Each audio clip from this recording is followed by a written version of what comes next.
All right, thank you again for stopping in Underworld Chronicles, and today I'm going to talk to you about the Bantu Pantheon. They're guardians of life, death, and cosmic balance. Now, the Bantu Pantheon covers a vast spiritual landscape, stretching across Central, Eastern, and Southern Africa, uniting 400 ethnic groups under one shared cosmology.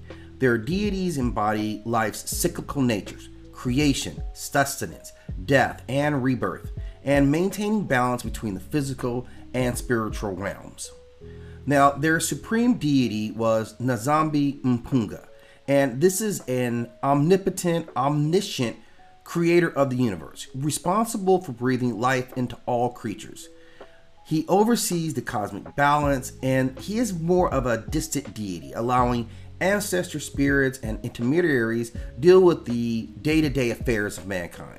His symbolic tree is the tree of life, or longevity, representing roots of creation and eternal life. Other key deities would include Kalunga, who is the guardian of the afterlife and the boundaries between realms. He is also a deity of the oceans and the underworld combined. He controls the liminal space between life and death, guiding souls to the afterlife. The Kalunda line, the boundary between the living and the dead, separates the world of the living from the spiritual realm. And of course, his symbols are waves, representing the thin veil between existence and the afterlife. Umpulu Bunzi is the lord of rain and fertility, and of course is also associated with agriculture. He ensures that the fertility of the land and the people by controlling the rains. He is revered as a life giver whose benevolence brings abundance, while his wrath may manifest through drought or famine. His symbols include the clouds and vessels of water representing life's sustenance. Musoni is the guardian of time and cosmic balance. Musoni governs the cosmic flow of time, ensuring that the natural cycles of birth, growth, death, and rebirth unfold as intended. He maintains harmony between the spiritual and material realms, ensuring balance within the Bantu cosmology. Nkuba is the Thunderlord and the enforcer of divine will. Again, we see some very consistent things in how we represent the forces of nature, because Nkuba wields lightning as a weapon, striking down those who violate cosmic laws. He embodies divine justice and often intervenes during moments of social imbalance or chaos.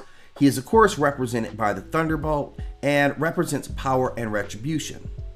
Mbokomu is the mother of humanity and the guardian of life.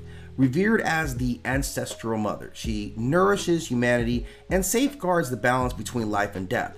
She is a protector of children and the vulnerable particularly, her symbols being the womb or seed, which of course is symbolizing the origins of life. The Simbi are the spiritual intermediaries and guardians of this natural world. They are powerful natural spirits who act as the go-between for the supreme deity and humanity. They govern rivers, forests, and sacred places, ensuring ecological balance. They are symbolized through trees and rivers and natural landmarks representing spiritual dwellings. Now, at the core of their beliefs, the Bantu worldviews center on a cyclical nature of existence, that death is not an end, but a transition into the spiritual realm, where the ancestors guide the living. Life and death exist in eternal reciprocity, maintaining the cosmic balance. Ancestors are an integral part of the Bantu cosmology, acting as spiritual intermediaries who guide and protect their descendants. They are venerated through rituals, offerings, and communal ceremonies. And again, the Kalunga line is what separates the realm of the living and the spirit world. Crossing this line signifies death, rebirth, or divine intervention. And it also serves as a boundary between chaos and order, reinforcing cosmic duality. The justice through Mbuku's wrath. Now, Mbuku is said to be the divine enforcer for justice. Through his thunder and lightning, he punishes transgressors who disturb the natural order and cosmic balance. He embodies the balance between order and chaos, maintaining that harmony.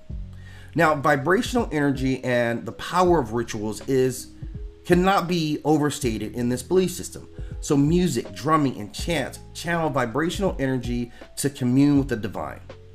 Rituals often call upon Simbi or ancestral spirits to intervene in human affairs, aligning vibrational frequencies with spiritual power, a very important aspect.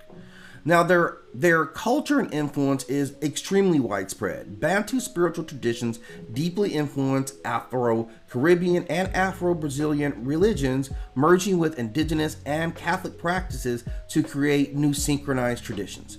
Bantu myths, proverbs, and folklores emphasize respect for nature, the power of the ancestors, and the eternal cycle of life and death. Drumming, chanting, spiritual processions are central to Bantu rituals, allowing practitioners to connect with the divine through vibrational energies. And overall, this is a culture that embodies balance between the physical and the spiritual world.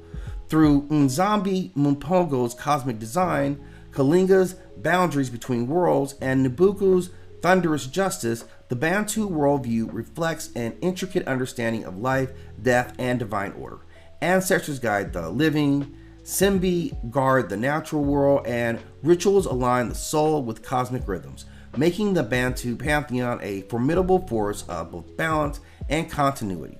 If you have more that you want to add to this piece on Bantu, as always, I'm going to ask you to do so in the comment section.